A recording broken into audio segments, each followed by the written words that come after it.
Budget में ship building industry पर खास फोकस हो सकता है। ज़्यादा जानकारी के लिए चलते हैं लक्ष्मण रॉय के पास। बताएं लक्ष्मण जी, क्या शिप बिल्डिंग इंडस्ट्री के लिए राहत की बात हो रही है? किस तरीके की राहत है?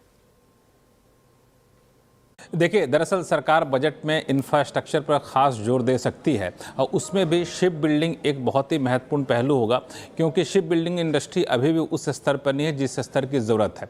तो वहाँ पे मोटे तौर पे 3 इंसेंटिव सरकार देने पर विचार कर रही है। पहला इंसेंटिव तो ये है कि घरेलू शिप बिल्डिंग के लिए अगर कोई इक्विपमेंट इंपोर्ट करना पड़ता है तो उस पर जो इंपोर्ट ड्यूटी लगती है उसमें एक बड़ी रियायत दी जाए ताकि सस्ती कीमत पे शिप बिल्डिंग हो सके। दूसरी चीज़, जो शिप बिल्डिंग इंडस्ट्री है उसमें ओरिजिनल इक्विपमेंट मैन्युफैक्चरर अगर विदेशी हैं, वो यहाँ के शिप बिल्डिंग में अपने लिए इक्विपमेंट ला रहे हैं तो वहाँ पे उनको जो विदहोल्डिंग टैक्स लगता था उससे यहाँ पर रियायत मिल सकती है। और तीसरी चीज़, इंडियन फ्लैग वाले जो शिप हैं उनको टीडीएस से छूट मिल सकती है ताकि विदेशी शिप होते हैं उन पर टीडीएस नहीं लगता है। तो एक लेवल प्लेइंग फील्ड बनाने की कोशिश होगी और इसको लेकर के अभी से ही कई लोगों से सलाह मशवरा का दौर शुरू हो चुका है। विदेशी कंपनियां जो शिप बिल्डिंग बनाने में काफ़ी बढ़ चढ़ कर हिस्सा लेती हैं वो लगातार भारत में आकर के इसकी संभावनाएं तलाश रही हैं और आने वाले दिनों में मुझे लगता है कि इस तरफ सरकार बड़ा कदम उठा सकती है और इसकी झलक आपको बजट में देखने को मिल सकती है। शुक्रिया लक्ष्मण जी। तो शिप बिल्डिंग में अच्छी खबरें बजट से आ सकती है, लेकिन बजट से टेलीकॉम कंपनियां क्या चाहती हैं, क्या है उनकी विश लिस्ट, बता रहे हैं हमारे संवाददाता असीम मनचंदा। अभी टेलीकॉम कंपनियों के ऊपर करीब 4 लाख करोड़ रुपए का कर्ज है। ऐसे में टेलीकॉम कंपनियां बजट में वित्त मंत्री से राहत की मांग कर रही हैं। सबसे पहले टेलीकॉम कंपनियों की मांग है कि अभी उनको यूनिवर्सल सर्विस ऑब्लिगेशन फंड के अंदर 5% का कंट्रीब्यूशन देना पड़ता है, उसको घटा करके 0 किया जाए। दूसरा, उनको ये कहना है कि जो उनकी लाइसेंस फीस है वो 3% है, उसको घटा करके 1% तक कर दिया जाए।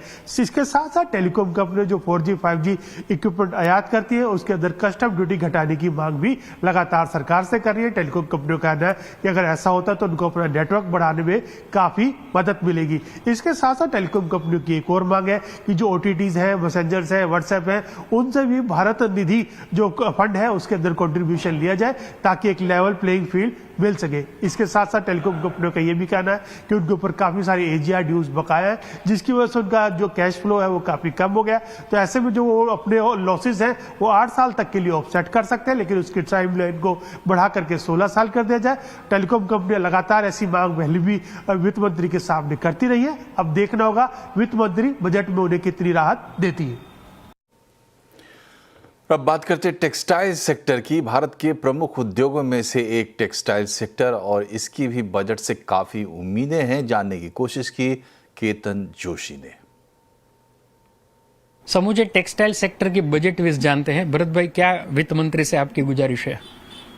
इस बार बजट के लिए हमारे सबसे प्रथम अग्रिम जो हमारी गुजारिश है वही है कि जो गारमेंट बांग्लादेश और चाइना से इंपोर्ट हो रहा है वो यहाँ की इंडस्ट्री को बहुत कुछ नुकसान दे रहा है, तो उसके ऊपर जरूर से जरूर एंटी डंपिंग ड्यूटी लगाई जाए ताकि यहाँ की इंडस्ट्री बच सके और यहाँ अपने लोगों को और ज्यादा अपने प्रोत्साहन दे सकें। तो ये हमारी बहुत पुरानी मांग है, लेकिन इस बार इस पर हम लोग विश्वास रखते हैं कि वित्त मंत्री इस पर जरूर कार्यवाही करेगी। आप क्या कहेंगे? सर, हम टेक्सटाइल में इंफ्रास्ट्रक्चर डेवलपमेंट बढ़ाने की मांग करते हैं, जिसमें हमें टेक्सटाइल प्रोसेसिंग के लिए नए इंटीग्रेटेड टेक्सटाइल पार्क मिले जहां पावर और पॉल्यूशन कंट्रोल की जवाबदारी गवर्नमेंट ले। और अभी तक सर जो PLI स्कीम है वो सिर्फ बड़े यूनिट्स के लिए, हम चाहते हैं छोटे यूनिट्स MSME के लिए भी PLI स्कीम लागू हो। सर, कुछ और प्रतिक्रिया लेते हैं। आप उमेश भाई क्या कहेंगे?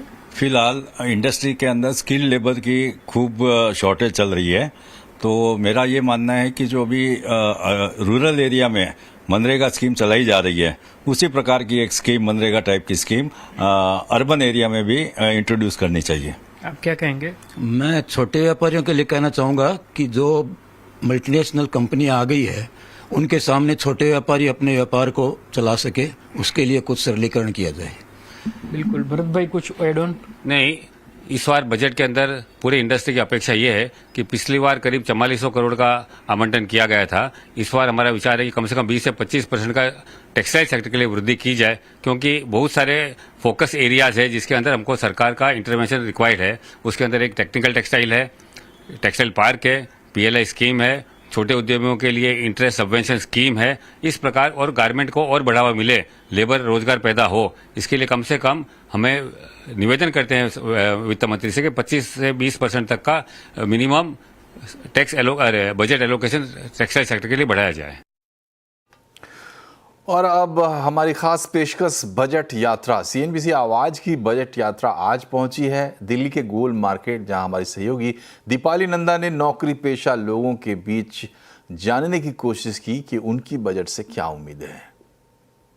मेरे साथ आप देख सकते हैं सैलरीड क्लास को रिप्रेजेंट करने वाले लोग मौजूद हैं। इन्हीं से ही जानते हैं कि बजट में इनकी क्या उम्मीद है, क्या मांग है वित्त मंत्री से। सर, आपसे जानना चाहेंगे कि बजट बस अब कुछ ही दिन दूर है और हर एक सेक्टर को कुछ ना कुछ उम्मीद होती है। खासतौर पर अगर हम सैलरीड क्लास की बात करें तो एक बड़ा पूरा सेगमेंट है इसका, तो आप उसको रिप्रेजेंट करते हैं, आप नौकरी करते हैं, तो आप क्या उम्मीद कर रहे हैं आने वाले बजट? मैडम, हमारी उम्मीद है कि इनकम टैक्स के अंदर काफी रिबेट मिलनी चाहिए, काफी रिलैक्सेशन मिलनी चाहिए। जो 7 लाख की लिमिट है ना, कम से कम 12 लाख रुपए की होनी चाहिए। पुराने काफी टाइम से लॉ चल रहे हैं, एटीसी के अंदर भी 1.5 लाख रुपए मिल रहे हैं। 1.5 लाख रुपए में आज की डेट में कुछ भी नहीं होता, काफी ज्यादा। उसके अंदर भी रिलैक्सेशन करने की जो 2.5-3 लाख रुपए करना चाहिए। इनकम टैक्स के अंदर जो रिबेट मिलेगी उससे हम अपनी सेविंग कर सकते हैं, काफी और कामों में यूज कर सकते हैं। काफी टाइम से पुराने यही लॉ चले जा रहे हैं और तो उम्मीद है कि इसमें अंदर हम अगर कुछ रिलैक्सेशन मिल जाएगी, 12 लाख रुपए तक हो जाएगी, तो हमारी काफी अच्छी सेविंग हो जाएगी, वो हम अपने घर में और चीजों में यूज कर सकते हैं। आप बताएं, आप क्या उम्मीद कर रहे हैं इस बार के बजट में, क्या मांग है आपकी? मैम देखिए, मेरा जो है अभी फाइनेंस मिनिस्टर जो है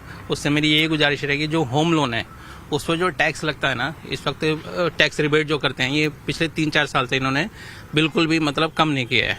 तो मतलब हम चाहते हैं कि टैक्स रिबेट कम से कम अभी 2 लाख से तक ही किया है। हम चाहते हैं कि कुछ भी नहीं किया, चेंजेस नहीं है। तो मुझे ये लगता है कि अगर कोई बंदा आज की डेट में दिल्ली जैसे शहर में 50 लाख से कम का घर कोई मिलता ही नहीं, अगर टैक्स रिबेट अगर 5 लाख तक के भी अगर हो जाए तो एक आम आदमी को राहत मिलेगी। आप बताएं, आप क्या उम्मीद कर रहे हैं, क्या मांग है वित्त मंत्री से आने वाले बजट में? उम्मीद तो नहीं, लेकिन मेरी डिमांड जरूर ये रहेगी कि न्यू टैक्स रिजीम में कुछ चेंजेस होने चाहिए। जैसा हमने देखा है कि new tax regime is more of consumer centric than saving centric, which discourages to invest in life insurance schemes, savings plans and other health insurance plans.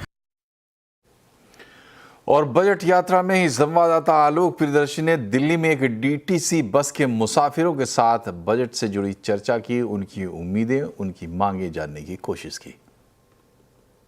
CNBC आवाज की खास कवरेज बजट यात्रा में आज हम बात करेंगे दिल्ली के उन आम मुसाफिरों से जो कि पब्लिक ट्रांसपोर्ट में सफर करते हैं और जानेंगे कि उनसे बजट में उनकी क्या है उम्मीदें और उनकी क्या है मांग। वो क्या चाहते हैं कि इस बार जो 1 फरवरी को बजट आने वाला है उसमें वित्त मंत्री ऐलान करें, किस तरह की वो डिमांड करेंगे, ये जानने के लिए हम इस वक्त एक डीटीसी बस में बोर्ड कर चुके हैं।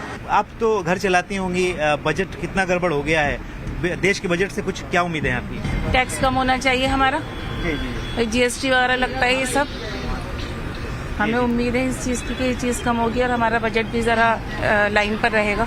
मैम, आप भी नौकरी पेशा हो, क्या करती हैं मैम आप? बस यही कहेंगे कि इनकम टैक्स में थोड़ा सा हमें मिलनी चाहिए राहत, और जो इतनी जीएसटी वगैरह दे रहे हैं वो भी थोड़ा कम, और महंगाई को थोड़ा कम कीजिए। मेरे ख्याल से तो बजट ऐसा आना चाहिए कि जिसमें कि सब लोगों को अच्छा लगे, जिसमें कि ये समझ लीजिए कि भाई मिडिल क्लास वाले को भी अच्छा लगे, और जो क्या नाम है जो कि टैक्स पेयर्स हैं, जिनका टैक्स पेयर्स का जितना भी पैसा है वो अच्छा कंज्यूम हो। बजट 1 फरवरी को आने वाला है, क्या आप उम्मीद कर रहे हैं बजट को लेकर, क्या कहेंगे आप, क्या कहेंगे आप बताइए, बजट को लेकर क्या कहेंगे? जो जन कल्याणकारी हो ऐसा बजट होना चाहिए। जी। केवल सत्ता प्राप्ति के लिए बजट नहीं होना चाहिए, जी। जन कल्याणकारी होना चाहिए, देश की प्रगति हो, ऐसा बजट होना चाहिए। आम लोग जो होते हैं, सैलरीड क्लास होते हैं या बिजनेस करते हैं, या वो उनको किस तरह की उम्मीदें रहती हैं बजट से, और अगर आप कहें तो आपकी किस तरह की उम्मीदें हैं? लोग टैक्स में रिबेट चाहते हैं जी। जो आज के लोगों का किचन काफी महंगा हो गया है, तो सरकार को यहाँ पे ध्यान देना चाहिए कि लोगों का किचन थोड़ा सस्ता हो। बेरोजगार है, उनके बारे में क्या है? कुछ भी नहीं है, तो उस पर कुछ काम करना चाहिए ना सरकार को, गवर्नमेंट को।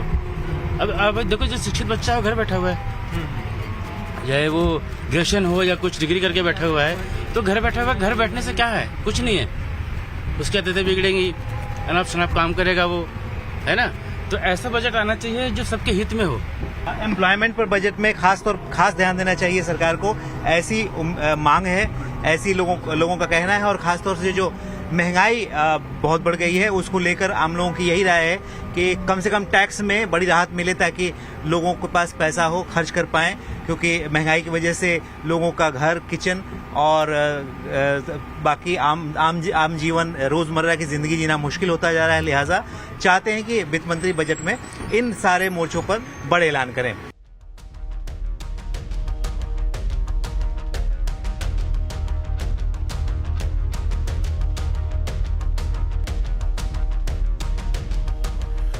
और अमेरिका में एक बार फिर से ट्रंप युग की शुरुआत हो गई है। डोनाल्ड ट्रंप ने अमेरिका के 47वें राष्ट्रपति के रूप में शपथ ली है। ट्रंप दूसरी बार अमेरिका के राष्ट्रपति बने हैं। अमेरिका के राष्ट्रपति पद की शपथ लेते ही ट्रंप ने कहा कि अब अमेरिका के स्वर्णिम युग की शुरुआत हो गई है। ट्रंप ने मेक अमेरिका ग्रेट अगेन का नारा दोहराया और कहा कि अब कोई भी देश अमेरिका का इस्तेमाल नहीं कर सकेगा। हम अपनी संप्रभुता बनाए रखेंगे और अब अमेरिका में घुसपैठ नहीं होगी।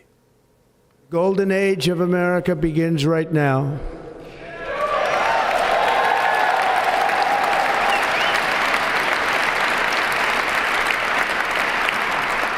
From this day forward, our country will flourish and be respected again all over the world.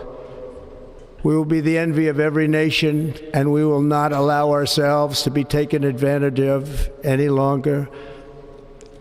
During every single day of the Trump administration, I will very simply put America first. बनते ही Donald Trump action में आ गए और कई ताबड़तोड़ फैसले लिए। उन्होंने पद संभालते ही कई एग्जीक्यूटिव ऑर्डर साइन किए हैं। उन्होंने बड़ी संख्या में बाइडेन सरकार के 78 फैसलों को रद्द कर दिया। WHO यानी विश्व स्वास्थ्य संगठन से अमेरिका को बाहर निकालने का आदेश दे दिया। इसके अलावा पेरिस जलवायु समझौते से अमेरिका के बाहर होने का ऐलान भी कर दिया।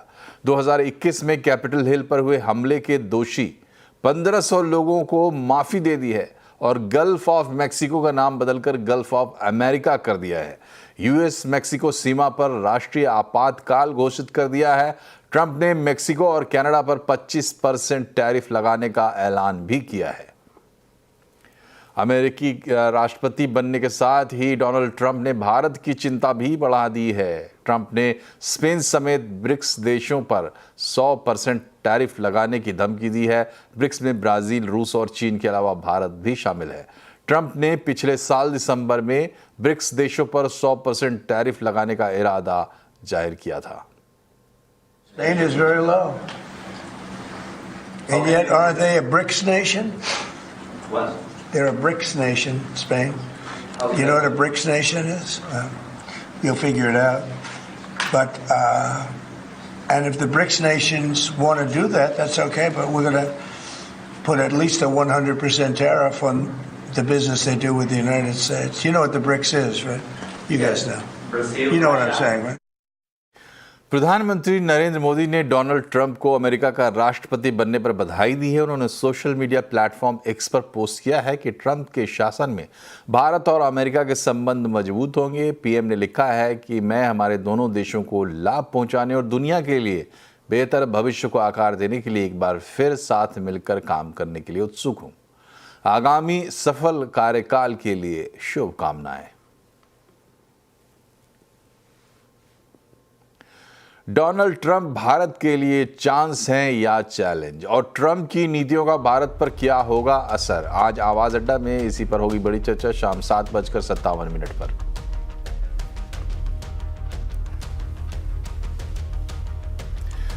इधर तेज उतार चढ़ाव के बीच बाजार भारी गिरावट पर बंद हुआ है। आज के बाजार में सेंसेक्स निफ्टी में करीब 1.5% की गिरावट हुई। निफ्टी 7 महीने के निचले स्तर पर पहुंच गया है। इंट्राडे में 7 जून 2024 के बाद पहली बार निफ्टी 23,000 के नीचे फिसल गया। सेंसेक्स 1235 पॉइंट गिरा। निफ्टी 320 पॉइंट फिसल कर बंद हुआ। मिड कैप स्मॉल कैप शेयरों में बिकवाली रही। बीएसई के सभी सेक्टर इंडेक्स में बिकवाली दिखी। सबसे ज़्यादा गिरावट रियल्टी, एनर्जी, पीएसयू शेयरों में रही और ऑटो, बैंकिंग, आईटी शेयरों में भारी बिकवाली देखने को मिली। और बात द ग्रोथ कोड की, जो ग्रो और CNBC आवाज़ की एक ख़ास पहल है। आज हम समझाएंगे कि हाई फ्रीक्वेंसी ट्रेडिंग HFT और एल्गोरिथमिक ट्रेडिंग में क्या फ़र्क है।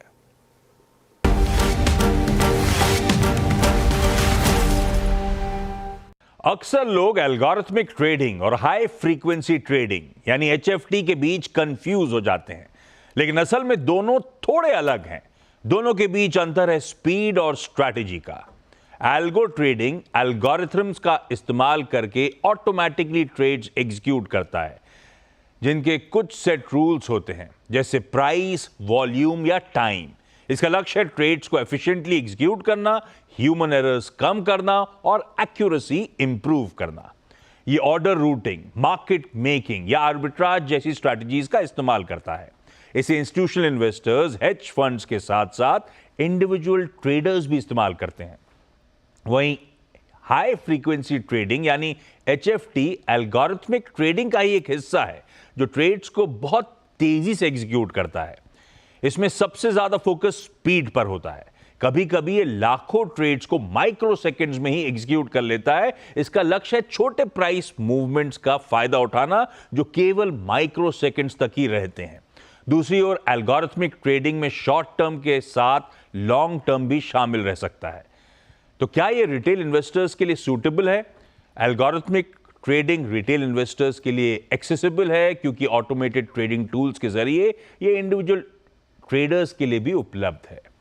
लेकिन HFT को इंप्लीमेंट करने के लिए बड़े तकनीकी निवेश और रिसोर्सेज की जरूरत होती है, जो आम रिटेल इन्वेस्टर्स के लिए संभव नहीं है।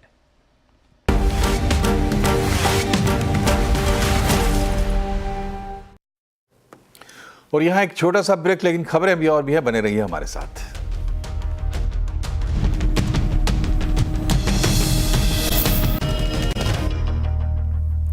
ब्रेक के बाद एक बार फिर से आपका स्वागत है। भविष्य की एयर टैक्सी कैसी होगी, इसकी एक झलक ग्रेटर नोएडा में एयर मोबिलिटी शो में देखने को मिली। इसका जायजा लिया रोहन सिंह ने।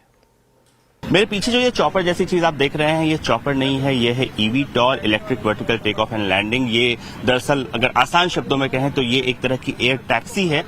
ड्रोन से ये इस मामले में अलग है कि यहाँ पे पैसेंजर बैठ सकेंगे और इसे बहुत ही अच्छे तरीके से प्लान किया जा सकेगा इसकी राइड को। फिलहाल भारत में eVTOL के रेगुलेशन बन चुके हैं। रेगुलेशन DGCA ने कुछ पेपर्स लाए हैं और आने वाले कुछ दिनों में कुछ और पेपर्स आ सकते हैं। इसकी खासियत ये है कि ये बिल्कुल ड्रोन का एक अपग्रेडेड वर्जन हम कह सकते हैं, लेकिन ये पैसेंजर्स के लिए बना है, यहाँ लार्ज पेलोड्स के लिए बना है।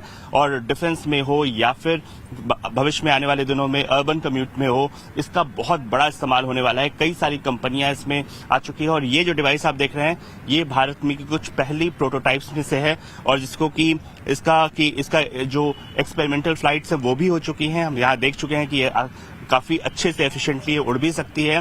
पूरी तरह से इलेक्ट्रिक होने जा रही है, तो इसलिए जो पॉल्यूशन का इशू है वो भी नहीं होगा। एविएशन में इसको लेकर जो इशू होते हैं, और अगले 2 साल में FY26 में हम उम्मीद कर सकते हैं कि भारत एक प्रॉपर रेगुलेशन लेके आएगा टेस्ट फ्लाइट्स के लिए। और उसके बाद अब जो शहरों में जो ट्रैफिक की समस्या है उससे निजात पाने में इस तरह की जो डिवाइसेस हैं वो काफी हेल्प कर सकती हैं।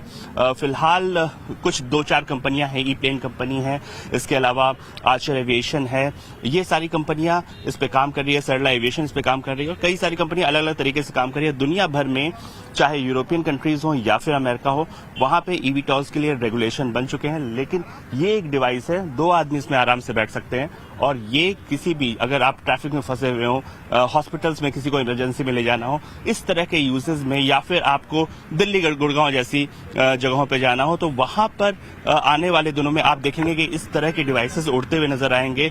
चॉपर जैसा है लेकिन चॉपर से छोटा है और ज्यादा कन्वीनियंट है। और सरकार देश में एयर टैक्सी की टेस्टिंग के लिए ऐसे इंफ्रास्ट्रक्चर बनाने पर काम कर रही है जहां इससे जुड़ी कंपनियां एक साथ रिसर्च और टेस्ट कर सकें। इसे सैंड बॉक्स इंफ्रास्ट्रक्चर कहते हैं और इसके लिए देश में ज़मीन की तलाश शुरू हो चुकी है। CNBC आवाज़ ने आपको ये खबर सबसे पहले दी थी। अब विमानन मंत्रालय के संयुक्त सचिव ने इस बारे में जानकारी दी है। Setting up a sandbox environment where they can be testing, where they can, again, because it's a very new thing, how players, whether it is the manufacturer or whether it is the component manufacturer or the aircraft manufacturer, can come and test their thing along with the regulators. And when I say regulators, it's not only the DGCA. There could be other regulators who may have a stake in this. So that is the environment that we're creating. We're already, I think, well into identifying locations for this. Gujarat के जामनगर के वंतारा ने एक बार फिर हाथियों को शोषण से बचाने के लिए बड़ी पहल की है। अनंत अंबानी के संरक्षण में वंतारा ने उद्योगों के शोषण से बचाकर 20 हाथियों को चेन मुक्त आश्रय मुहैया कराने का फैसला किया है। इसी कड़ी में अरुणाचल प्रदेश के 10 नर और 8 मादा समेत 20 हाथियों के वंतारा में स्वागत की तैयारी की जा रही है।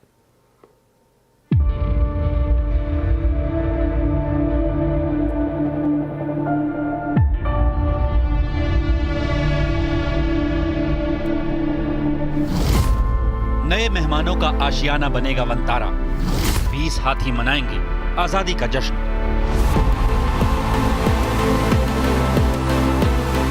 बेड़ियों के कैद से आजाद हुए 20 हाथियों को नया ठिकाना मिलने वाला है, जहां वो आजादी का जश्न मनाएंगे।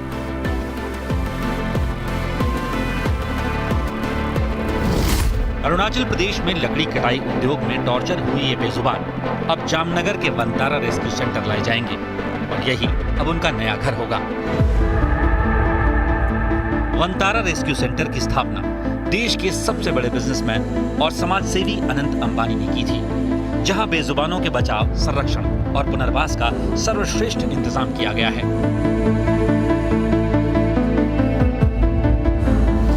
यही वंतारा रेस्क्यू सेंटर अब 20 हाथियों का स्थायी घर बनेगा। इन 20 हाथियों में 10 नर, 8 मादा, 1 युवा और 1 छोटा हाथी है। इन हाथियों का रेस्क्यू सुप्रीम कोर्ट के निर्देश पर त्रिपुरा हाई कोर्ट की गठित कमेटी ने किया। बेड़ियों से आजाद हुए ये हाथी अब वंतारा में बंधन मुक्त जिंदगी गुजारेंगे।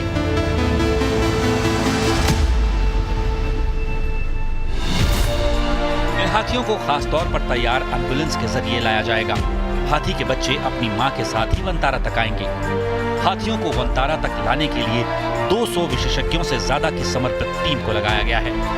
हाथियों को वंतारा लाने के लिए सभी कानूनी प्रक्रियाओं का पालन किया गया है। रेस्क्यू किए गए हाथियों में लक्ष्मी नाम की एक युवा हाथिनी है, जो गहरी चोट की वजह से जख्मी है। इनमें माया नाम का 2 साल का हाथी का बच्चा भी है, जिसे उसकी मां के साथ रेस्क्यू किया गया था। लकड़ी की कटाई के दौरान वो भी बुरी तरह जख्मी हो गई थी। अरुणाचल प्रदेश में रेस्क्यू किए गए ज्यादातर हाथी बुरी तरह जख्मी हैं। यही वजह है कि उन्हें वंतारा तक लाने के लिए हर पहलू का खास ख्याल रखा जा रहा है।